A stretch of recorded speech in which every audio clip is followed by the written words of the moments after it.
Halo teman-teman, kembali lagi bersama saya Gustina Natasha Mustika Sipayung. Kali ini kita akan membahas tentang ragam bahasa.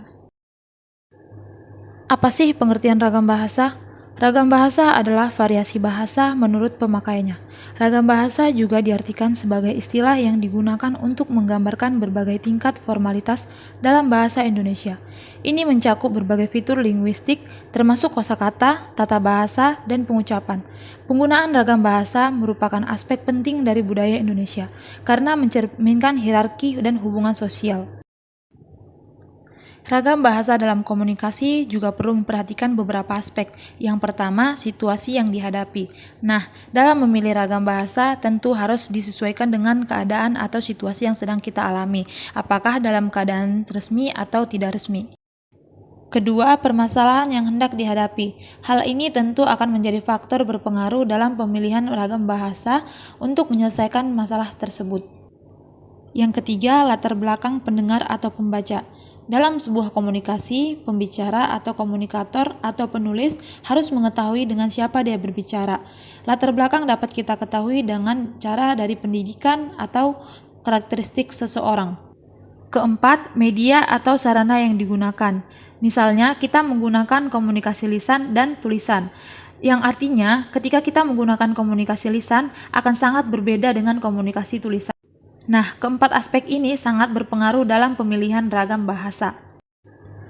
Ada beberapa penyebab terjadinya ragam bahasa. Yang pertama, faktor budaya, yang artinya setiap daerah mempunyai perbedaan kultur atau daerah hidup yang berbeda, seperti saya dari Medan, Jawa, dan Papua, serta beberapa wilayah Indonesia lainnya.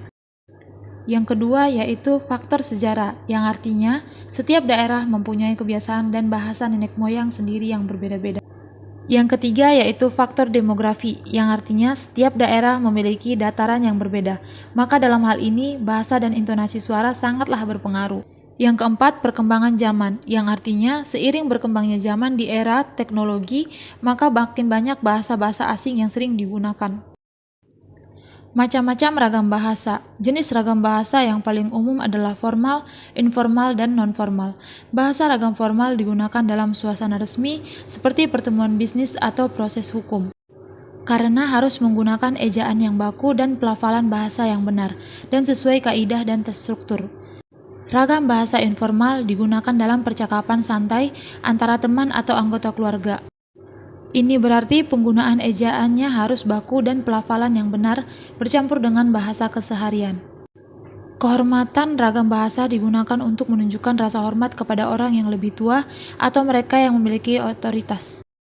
Sedangkan ragam bahasa non-formal tidak memperhatikan kebakuan ejaan dan pelafalan. Yang terpenting para partisipan bisa memahami apa yang dikomunikasikan. Ada juga macam-macam ragam bahasa berdasarkan situasi. Yang pertama berdasarkan media, ragam lisan. Ragam lisan berarti primer terkait ruang dan waktu, dipengaruhi intonasi atau nada penutur, sering menggunakan ragam tidak formal atau kurang terstruktur, menuntut adanya lawan bicara. Yang kedua tulis. Ini berarti sekunder, tidak terkait ruang dan waktu, dipengaruhi oleh tanda baca, lebih sering digunakan ragam formal atau lebih terstruktur. Ada juga berdasarkan topik pembicaraan, yaitu ragam sosial, ragam fungsional, ragam jurnalistik, ragam sastra, dan ragam politik dan hukum. Sedangkan berdasarkan cara pandang penutur, ada ragam dialek, ragam terpelajar, ragam resmi, dan ragam tak resmi. Sedangkan ragam bahasa berdasarkan topik atau keadaan dapat dibagi menjadi dua.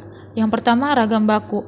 Ragam baku adalah ragam yang dikembangkan dan diakui oleh sebagian besar warga masyarakat, pemakaiannya sebagai bahasa resmi dan sebagai kerangka rujukan norma bahasa dalam penggunaannya. Yang kedua yaitu ragam tidak baku. Ragam tidak baku adalah ragam yang tidak dilembangkan dan ditandai oleh ciri-ciri yang menyimpang dari norma ragam baku.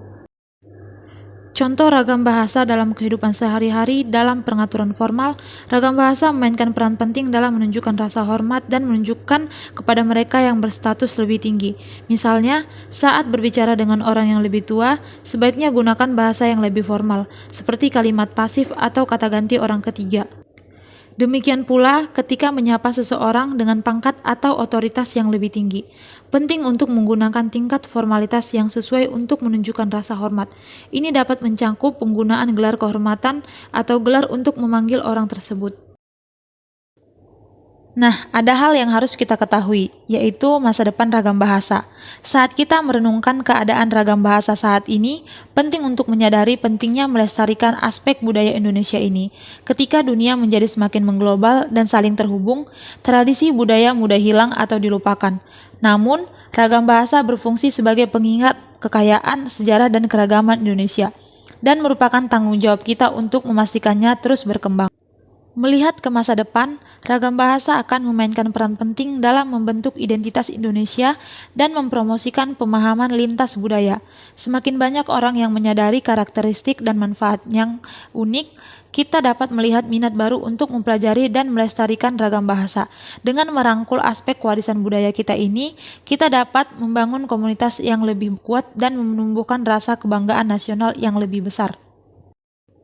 Nah, sampai di sini pembahasan kita tentang ragam bahasa. Dan hal yang tidak dapat kita ambil dari pelajaran ini adalah makan salak campur seblak bisa menyebabkan kematian apabila dimakan ikut kulit dan biji salaknya.